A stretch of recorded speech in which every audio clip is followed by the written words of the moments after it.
Mina ngazalwa ngaba i-rainbow. Ninganifanisi-ke mina nabantu aba-straight. Sengizwile. Ninganifanisi nabantu aba-straight. Ningangijwayeli kabi. What's going on?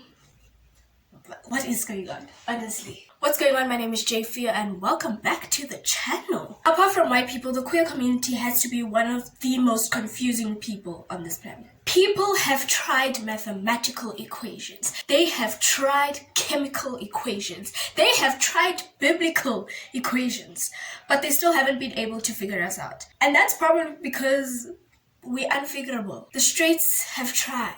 The straights have failed. The straights have given up. And it's not even about us just being confusing. It's about the culture that we bring, the multiple layers and aspects there are to us. Which is why I will never, ever stop saying that we have to be the least boring people on this planet. The important part is that it makes sense to us and we understand what's going on. But I think it's also very safe to say that navigating your way through your identity, it can be quite difficult. But that's what I'm here for. Cause you know, I'm the plug. So there's a lot that I can talk about. There's a lot that I can say. There's a lot that I can educate you on. But it's very difficult to do that when there are literally so many different sexualities and so many different gender identities. So we're gonna start from the very top today. I will be explaining to you what the difference is between romantic identity, sexual identity, and gender identity. There are over 40 sexualities and identities that exist. How are you supposed to figure out what's going on? The first step is to figure out what the difference is between your romantic identity, your sexual identity,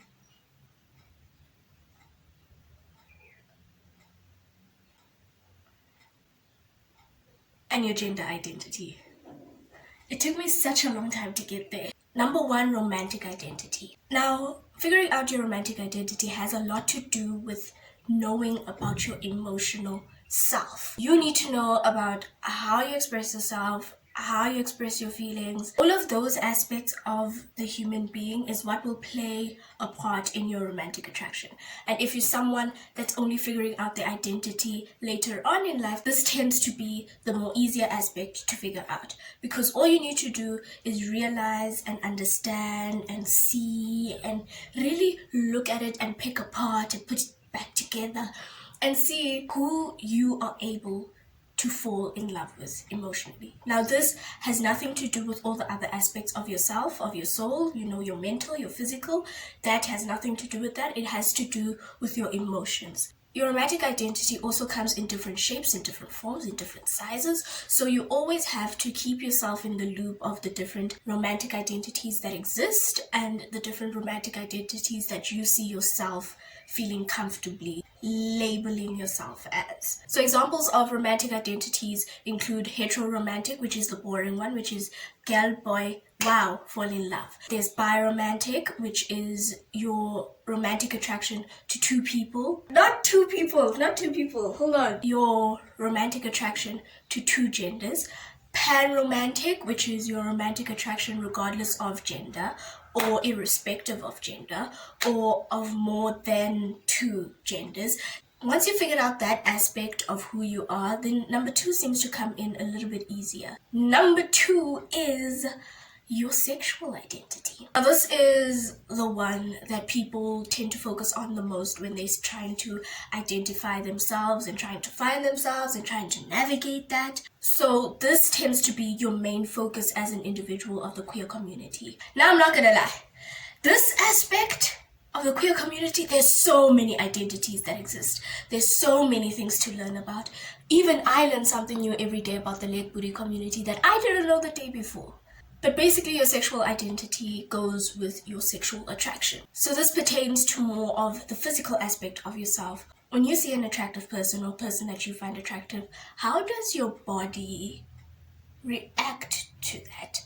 So I think the main way to distinguish between romantic attraction and sexual attraction, it has a lot to do with how much you know that person.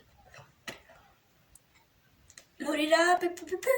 It's also very important to note the fact that your romantic identity may be very different to your sexual identity. And I must say, it really sucks when your romantic attraction and your sexual attraction are two different things. And this is why I said in the beginning of the video that this is all so confusing, because what even is that?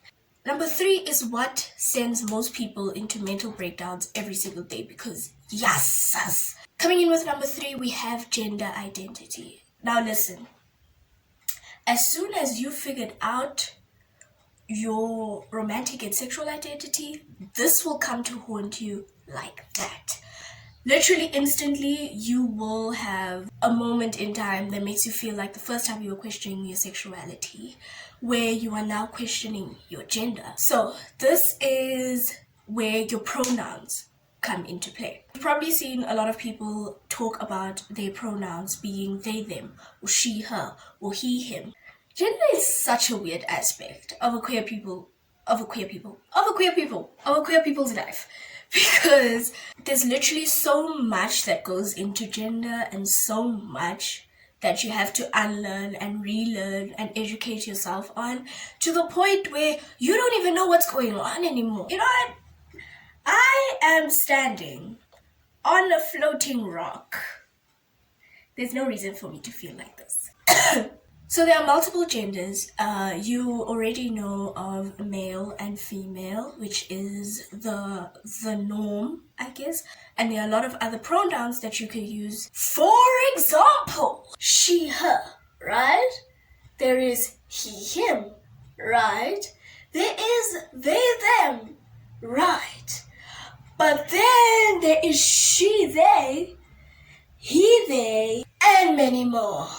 So gender identity has a lot to do with how people perceive you and what people call you as well, and what people refer to you as. So there are multiple pronouns that you can use. You get the drift. You know what I'm speaking about. There are also gender fluid people who literally go by any pronouns, and it just depends on their mood. Today they feel like a he, him. Tomorrow they feel like a she, her. The other day they feel like a they, them. The other day they feel like a she, they. The other day they feel like a he, they. And you just need to respect their pronouns. And most of the time they will tell you on the days they feel like a she, her, or a he, him, or a they, them. And you just have to respect that, and you have to go with that, because it is their gender identity and you have to respect their gender identity, just like how they respect you. Well, I've met a couple of disrespectful gender fluid people, but you have to respect them regardless, because that is a very touchy topic. So, just a quick recap. Romantic identity is basically the people you can fall in love with, who you see yourself falling in love with, who you were able to fall in love with, who you are able to fall in love with. Sexual identity is more about your attraction to those people, so how they make you feel physically. And then there's your gender identity, which is more of how other people perceive you, how you want them to refer to you, and how you feel in the inside or on the inside. On top of the inside, that is your gender identity. So there are people who are biromantic lesbian, there are people who are panromantic gay, there are people who are aromantic and asexual, there are people who are aromantic but heterosexual, there are people who are biromantic but heterosexual. So it's very, very important to know that. And then there are trans people, transgender women, transgender men, non-binary people who fall under the trans umbrella. I learned that recently. So when you are navigating yourself and you're navigating your sexuality and your identity in terms of a queer person, it's very important for you to take those 3 things into consideration when you are looking for a label. But it's also very important to note the fact that labels are not important. You don't have to label yourself in a specific way or manner.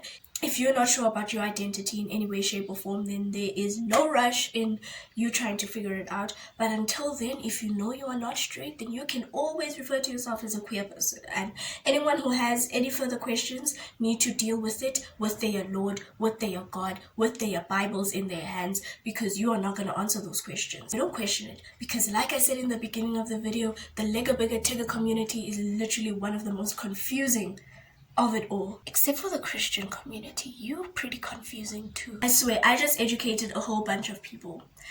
Your LO teacher could never, ever, whoo,